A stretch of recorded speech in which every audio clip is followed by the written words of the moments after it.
আসসালামু আলাইকুম। বাচ্চা বড় সকলের পছন্দ হবে ভীষণ মজার একটি চিকেন বানের রেসিপি আমরা শেয়ার করব আজ। এটি বাচ্চাদের স্কুলের টিফিনে বা নাস্তায় যখন তখন দিতে পারবেন। তো চলুন দেখে নিই রেসিপিটি।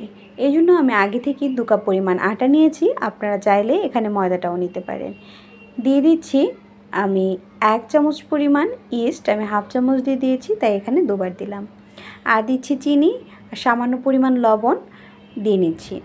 এবার লবণের সঙ্গে আমি আটাটাকে আলাদাভাবে মিক্স করে নিয়ে ইস্ট আর চিনির সঙ্গে মিশ্রণটাকে আমি একটু আলাদা করে নিচ্ছি, যাতে করে ইস্টের সংস্পর্শে লবণটা না আসে। নর্মাল টেম্পারেচারে থাকা পানি দিয়ে এটাকে একটু মেখে নিচ্ছি। নর্মাল একটা ডো করে নিব। রেগুলার আমরা রুটির যে ডো করি ঠিক ওই টেক্সচারেরই একটা ডো করে নিব। আপনারা পানিটা একসাথে দেবেন না, অল্প অল্প করে দেবেন, এতে করেই হয়ে যাবে। আর এটাকে ঢাকনা ডো করে নেওয়া হয়ে গেছে। এবার এটাকে আমি রেস্টে রেখে দিচ্ছি। এবার বানের ভেতরে যে চিকেনের ফিলিংটা দিব, ফিলিংটা রেডি করে নিচ্ছি। ফিলিংয়ের জন্য আমি একটা প্যান দিয়েছি, আর প্যানে দিয়ে দিয়েছি তেল আর দিচ্ছি বাটার। বাটারটা হালকা একটু মেল্ট হয়ে গেলে এখানে আমি দিয়ে দিব একটু পেঁয়াজ কুচি। দিয়ে দিচ্ছি এখানে প্রায় হাফ কাপ থেকে বেশিটা পরিমাণ পেঁয়াজ কুচি। আর পেঁয়াজ কুচিটাকে দিয়ে একটু নাড়াচাড়া করে নেব কিছু সময়, যাতে করে পেঁয়াজটা একটু সফট হয়ে আসে। চিকেন বানের মধ্যে কিন্তু এরকম একটু পেঁয়াজের পরিমাণটা একটু বেশি থাকে, যেটা খেতে বেশ ভালো লাগে। তো পেঁয়াজটা দেখতে পাচ্ছেন একটু খুলে খুলে গিয়েছে পেঁয়াজের পাপড়িগুলো, আর পেঁয়াজটা একটু সফট হয়ে আসছে, কালারটাও অনেকটা চেঞ্জ হয়ে আসছে। আর এরপর যে বাটার খুব সুন্দর একটা স্মেল পাবেন। আর এরপর যে দিয়ে দিচ্ছি 1 টেবিল চামচ পরিমাণ আটা, আমি আটাই দিচ্ছি। আটাটাকে দিয়ে আবার একটু সময় ভেজে নিব, এতে করে আটার বাটারের ভাজা হওয়ার পর যে ফ্লেভারটা আসবে ওই ফ্লেভার পাওয়া পর্যন্ত আমরা এটাকে ভেজে নিব। আর এরপর যে অবশ্যই চুলার হিটটা আপনারা লো হিটে রাখার চেষ্টা করবেন। দেখতেই পাচ্ছেন আমি ভেজে নিচ্ছি, একটু কালারটা চেঞ্জ হয়ে গিয়েছে। এ পর্যায়ে আমি এখানে জাল করে নেওয়া ঠান্ডা লিকুইড গরুর দুধ দিয়ে দিচ্ছি 1 কাপ পরিমাণ। আমি এখানে 1 কাপ দিয়েছি, পরবর্তীতে আমার প্রায় আরও হাফ কাপের মতো দুধ অ্যাড করতে হবে। আপনারা চাইলে একবারেই দুধটাকে দিয়ে দিতে পারেন। তো আমি একটু মিক্স করে নিচ্ছি, যাতে করে আমাদের আটাটা লাম্পস না হয়ে যায়। এবার এখানে আমি একটা মুরগির বুকের মাংস, একটু আদা আর রসুন বাটা, সামান্য পরিমাণ লবণ দিয়ে সেদ্ধ করে রেখেছিলাম। সেদ্ধ করে নেওয়া মুরগির মাংসটাকে আমি এভাবে শ্রেডেড করে নিয়েছি, আর সেটাকেই হোয়াইট সসের মাঝে আমি দিয়ে দিচ্ছি।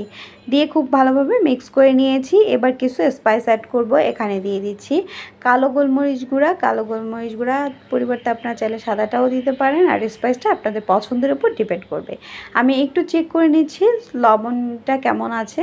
তো এরপরে আমি এখানে একটুখানি লবণ দিয়ে দিব আর একটু চিনি দিব, এতে করে আমার কাছে টেস্টের ব্যালেন্সটা খুব ভালো লাগে। আপনারা আপনাদের পছন্দ মতো টেস্টের ব্যালেন্সটা করে নিতে পারেন।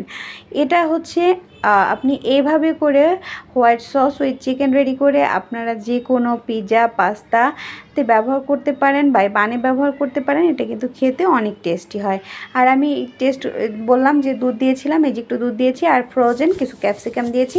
ক্যাপসিকামটা অপশনাল, আপনারা চাইলে দিতেও পারেন, নাও দিতে পারেন। এই পুরটা রেডি করে আমি করেছিলাম, আমি আগে অন্য একটা হচ্ছে পিৎজা রেডি করেছিলাম, মেবি পিৎজায় আমি এভাবে করে পুরটা ব্যবহার করেছিলাম। আর আজকে যে চিকেন পুরটা করছি, চিকেন পুরে এখানে আমি ক্যাপসিকাম দিইনি, ওখানে হচ্ছে আমি গাজর দিয়েছি, যার কারণে আমার চিকেনের পুরটা আপনারা একটু লালচে লালচে দেখতে পারবেন। যখন আমি চিকেন বানটা তৈরি করব তখন আপনারা বুঝতে পারবেন। তো চিকেনের পুরটা রেডি করা হয়ে গিয়েছে। এবার আমি হচ্ছে সেই ডোটাকে নিয়ে ভাগ করে নিয়েছি, ভাগ করে নিয়ে এটাকে একটা বড় রুটি তৈরি করে নিব।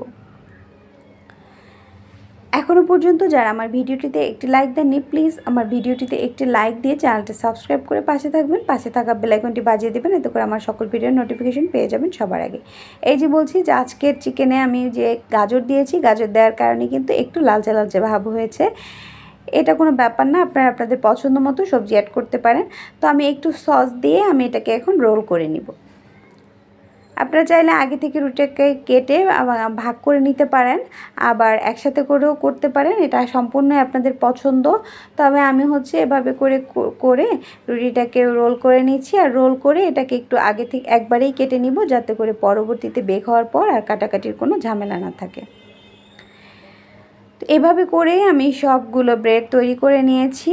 ব্রেডগুলো তৈরি করে নিয়ে আজকে আমি হচ্ছে একটু দুধের সাথে জাস্ট একটু ফুড কালার অ্যাড করেছি।